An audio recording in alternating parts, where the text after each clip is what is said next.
pound go to 114 against the dollar? Hi, it's Charlie giving you Saturday's video. I hope you're very well. So looking at this chart here, this is the daily chart of the pound. We can see that it's approaching those lows that it made back in July. And so then you have to look at, well, technically, where do we go to from there? There's a lot of catalysts out there. We've got uncertainty around who the next Prime Minister is going to be. Probably, more likely, if there's going to be a further run, it looks more likely that if Liz Truss gets in, which it looks that way, then that could be weaker for the pound. Weaker than the pound's going to be anyway. The pound's weak anyway. So, but that could spell more weakness in that regard because of her tax policies and whatnot. So, let's go and have a look at where this could go to. So, let's go out to. Firstly, I'll come out to the monthly chart here. So, just so we can get a perspective of the pound and just this key level where it's at. So if we look at this zone down here, we've got the lows that were made, the pandemic lows, which were made in February, March 2020 here. But we can see what an important level overall for price this is. So if I can just turn the pen back off here. There we go. Oh, there we go.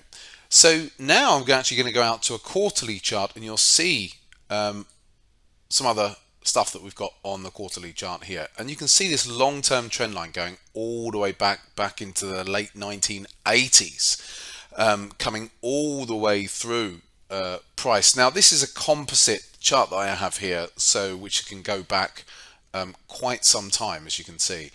The thing is with composite charts though is that sometimes you'll get a spike price in composite, because a composite chart is a composite of a lot of different data feeds, so you can get the odd price spikes which create a spike low which may not be there on other charts. However, looking at this chart here, we have got a nice trend line going all the way across. We can see that it's been respected along here, and where does that bring us down to? Around about 114 down here.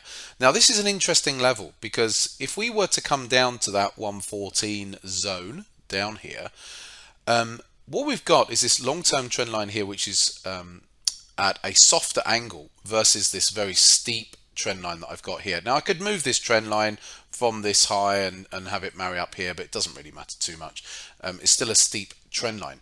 So the potential for the pound in the short term is to have that run down. Maybe it doesn't, but this is just potentials to have a run down to that 114 zone. Then somewhere down there, and obviously price can overreact to levels, so it's not an exact, there's no such thing as an exact science in trading that we could overshoot if we did get down there. I'm just saying that's where that trend line is. But ultimately, at some point in the future, the scope would be there for a run back up to this very steep trend line here as well. So I thought I'd just give you some food for thought there today on today's video, just from a technical perspective, looking at the pound.